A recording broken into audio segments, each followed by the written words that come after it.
Hello, everybody, and welcome back to another wonderful installment of NPCs All. My name is Derek from AtopDerekMountain, My name is Rob. And I'm Luke.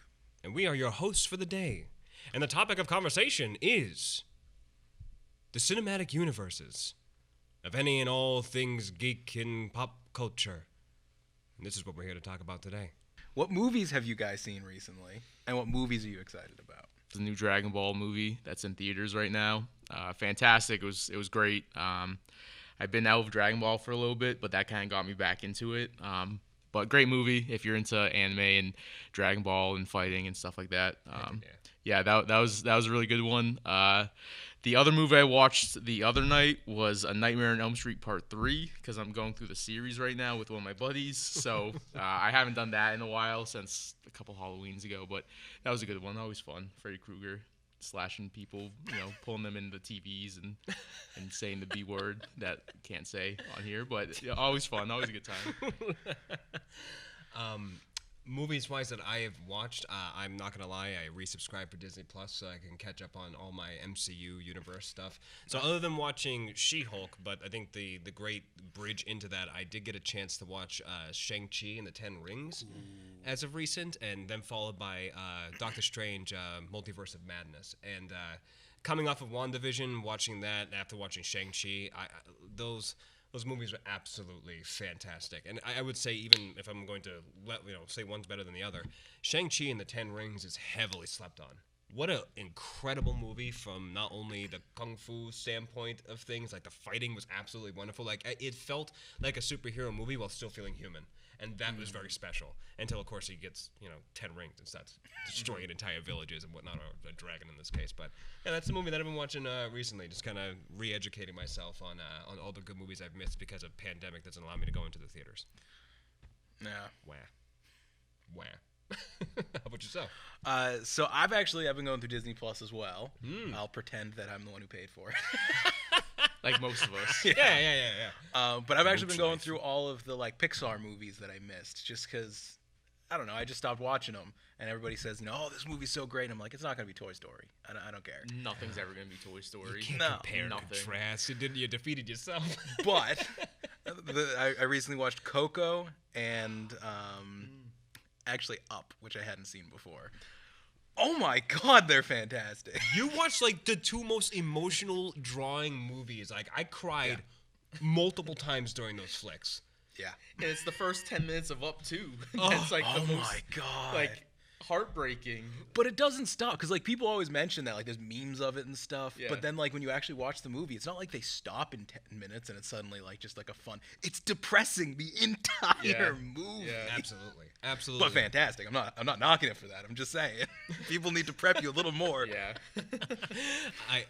The first, like you said, the first 10 minutes, I think that there's something that Pixar always does well is especially during their, I think they learned a lot during their shorts at the beginning of the movies.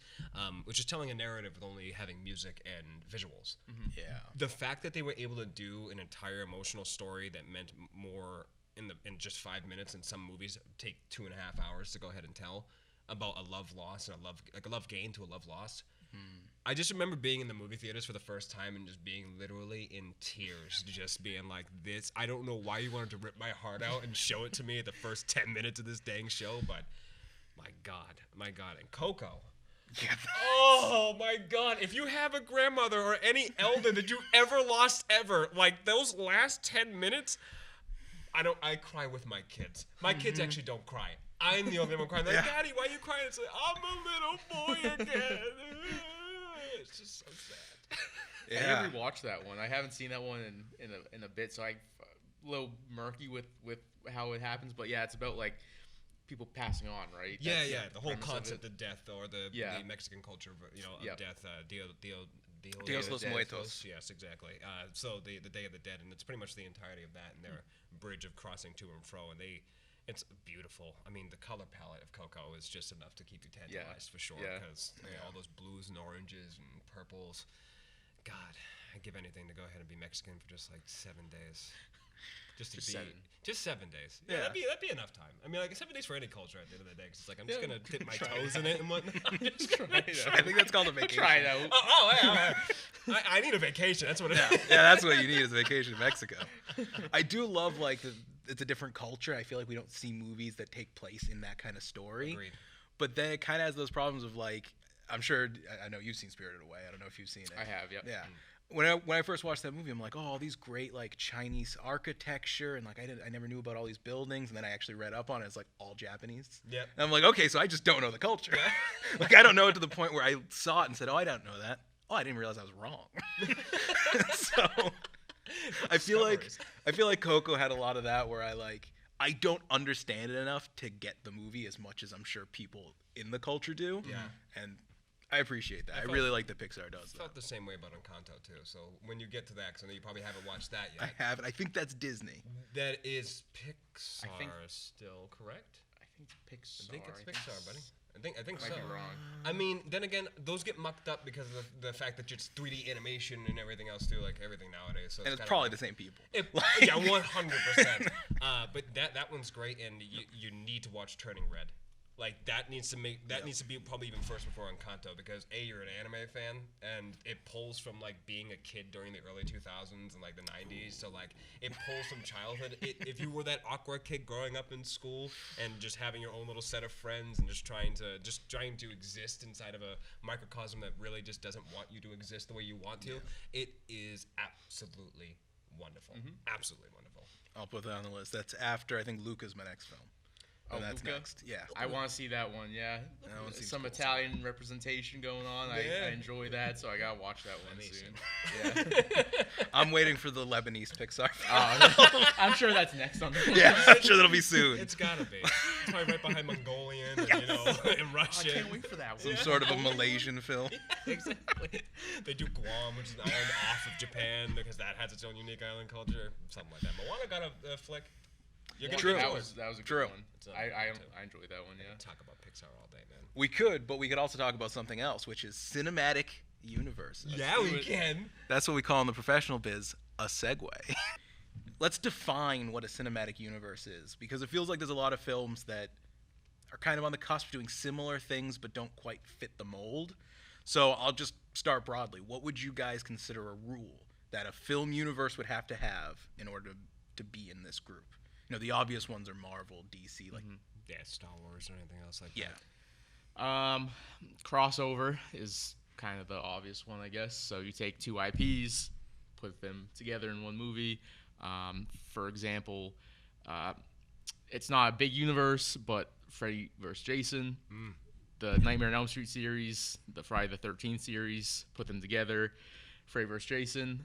They didn't really make a universe out of them together, but they could have, and they could have kept going, and it would have been the slasher verse or whatever they would have called it. They But tried to do a slasher verse. So the first film was going to be Freddy Krueger and Ash from Yep. the Evil Evil Dead. Dead. That series? I didn't know that. Yeah, it got a great movie. it became a comic. So they still made it a comic version, Yeah. but I the actually movie have got- the comics. Yeah, Oh, of that. that's Yeah, I didn't bring it today, but Damn.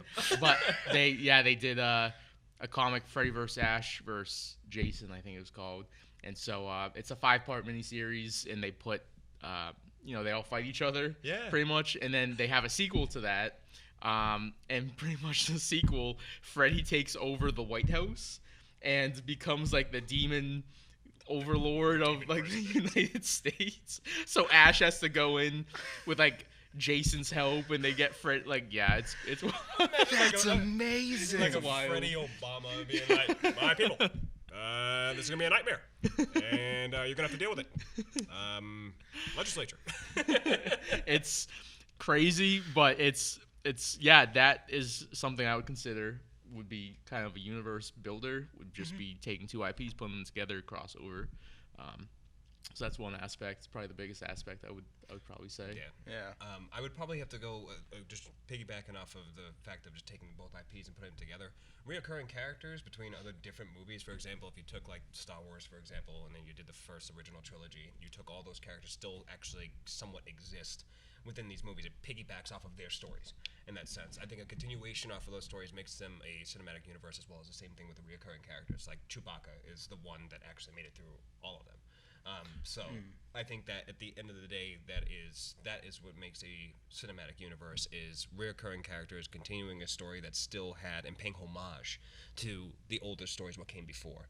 And I think both Marvel has done that beautifully. I think Kevin Feige is just a madman who's just interweaving all these stories, like from Disney Plus all the way to now. Like, I'm excited for the next 3 Marvel movies to come out, because the Marvels, whatever they're gonna do with the Hulk being out in space, like, I'm not sure if you guys have watched She-Hulk yet, spoilers, but like, it's gonna be great. I know what the next movie's gonna be, so I know what's gonna happen to Hulk. Oh. That's one of the few comics I actually know. Is World War Oh Hulk. my god! That is. Oh man. Give it to me, please.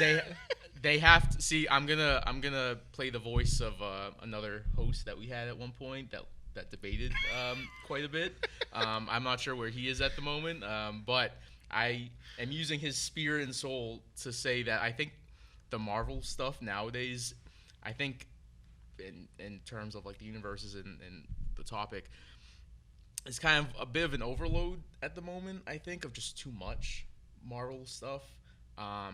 Because they have all the movies, but now they're doing all the TV shows, and I feel like there's a new TV show every season. It's just hard to keep up with everything. And obviously Marvel's one of the biggest brands in the world at the moment. Mm-hmm. So of course they're going to keep pumping out shows and movies and things of that nature. But I think it's a bit of an overload at the moment. So if they push back a little bit on releases, I would be cool with that. But I can agree to disagree with that. Yeah, I feel like with something like a comic book universe, like, we have millions of humans in the world. Yeah, millions, right? Billions. All right, that's not millions. Have population control. Like, we have a lot of people in the planet. I think there's a lot of stories that happen at the exact same time. I think certain characters don't deserve movies. I think certain characters are better off fitting for a narrative for 6 seasons than being introduced into a movie later on as like a sidekick or a part of a team. Mm-hmm. It is just, it's universe building that helps tell other stories and move other stories forward. I think that, of course, money and everything else plays into these things, yeah, you know, at the end of the day. But always. I can see what you mean, is that it's an overload, because if you're not someone who's a fan consistently keeping up with everything, and you're just somebody who watches Marvel movies with like your boyfriend or your husband or your girlfriend or whatever every once in a while, like, there's going to be things that you could watch in the Avengers and you're like, I don't remember that from Iron Man. I don't remember that from this, because I haven't been watching all 14 movies in chronological order. Yeah. So I can see what you're saying, but as someone who is a fan, like, of just consuming as much as I can in the Marvel cinematic universe, there is just a testament to just how it is done. But at the exact same time, they're not giving us a 12-episode series the entire of the time. It's 6 episodes and they wait a year. So it's like, I think we have time, but if you're someone who consumes media at a slower pace, boy, you're left in the dark. Yeah. A quick anecdote before my next question is just me and my brother were watching whichever came out after Avengers. So it was the next movie. And we're watching it, and they were like, look, the world's changed. There's aliens. And my brother looked at me and went, when were there aliens? The movie after Avengers. So it was like a year later. And he goes, what aliens? But wait, how... Thanos is an alien. Yeah, but the whole thing is aliens invading through portals. It's like the whole big scene of the movie. Maybe he was asleep. Video games are starting to get into the cinematic universe. Really, only one I can think of is Jedi Fallen Order from Star Wars. Mm-hmm. But I wanted to just extend the question of, are there any of these universes, or, you know, any that could happen? You feel like video games is really where they could be. That there's like a cool game, a cool story, that's how you want to experience it. So I got Super Smash Bros. Melee. Oh, I would eat that crap up so hard. So hard, dude. I think this is a prime like movie universe, because they're doing like the Mario. They're about to do the Mario movie by Illumination. So then just imagine if they did like a solo Donkey Kong, and then maybe like, oh, they will. Who knows? Like there's no way in heck they're not going to do it. So I think if they kind of pulled all these characters together and did that could be the Mario verse, or whatever they want to call it, or the Nintendo verse. And even in the game wise, Super Smash Bros. Brawl actually had the story mode. I don't know if you guys ever played it. Subspace. Subspace Emissary. Yep. Yeah. So that actually, I think that was the first and only Smash Bros. That had like a streamlined. It had an actual narrative story. Like Kind of, but give it a finish. But I got a cool note. I think if they were to kind of play off that a little bit for a film, obviously it would be hard to get Mario, Pikachu, Samus, Fox. It would be really hard to get all those kind of together, even though Nintendo probably owns most of the IPs. Right. If they were to do something like that soon, I think that would make so much money, honestly. If there was going to be a cinematic universe of like Super Smash, who is their Thanos? Who would you pick as that character that they build up for films and films to finally see? Wario. You could probably get away with Ganon. I think that I could see a Ganon because he does intertraversal plane stuff too, like the magic and everything else too. That could I could work. actually definitely see Ganon. Like he's probably the only person that I would think that villainy wise in the game, like you said, Bowser. I wouldn't give it to Bowser. No. It's too much princessy, stuff and everything else too. Yeah. I would have to give someone that I would have to be elaborated on in character to be able to make a villain, and I think that he has enough drive to be like, oh, I can open up space time. All right, let's see how I can manipulate this magic and control space time. Yep. That could work. I could see that definitely working. Yeah. You also have the Triforce that gets built and gives him the power, so you Right. do have somewhere to kind of go. I also think Kirby has some enemies they're like way too powerful. And Yeah. Kind of. Well, Kirby's OP as heck anyway. I mean, to literally be a walking black hole, a really adorable black hole. Who can't die? Who can't die? Power, whatever he swallows. So you know what it is? He takes Ganondorf takes Kirby after getting the Triforce. He takes all the power from every single universe and then turns Kirby inside out and puts him in the Triforce and has infinite amount of energy to which he can be sucked into it, and he harnesses it through his magic. If anyone were to hear this from Nintendo, oh my god! Guy, I just gave them a this is it. $1 Could million. you imagine that scene of Ganondorf grabbing Kirby and just being like, triangle, triangle, triangle. Oh! Imagine the kids in the theater like Kirby.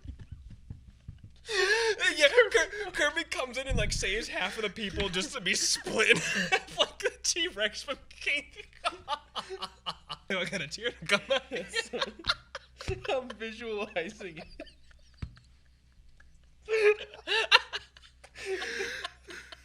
I'm picturing his face right before, that cute little face. Thank you guys so much again for watching. We appreciate it. And thank you for those who are listening on Spotify for tuning in. If you did like what you heard today and overall want to tune in again, this will be every single Wednesday that you will catch it live on Spotify, or you can catch the highlights every Thursday on AtopDerekMountain YouTube channel. Please leave a comment down below of what you liked, or maybe a suggestion of what you want to hear talked about on the next podcast. Please. My name is Derek. I'm Rob. And I'm Luke. And this was NPCs All. Kirby Inside Out.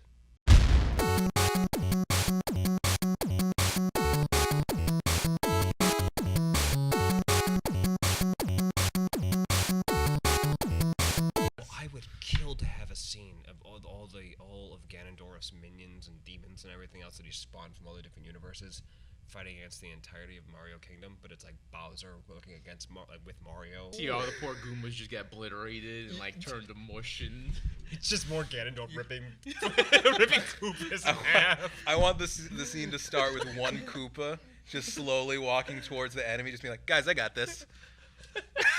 Technically, you think about Pokemon like Pikachu's running around, all of a sudden Lugia flies by and Ganondorf is like, and just BAM! Craters that thing and just eats it. Here's the scene I want is if you're looking for trouble, make it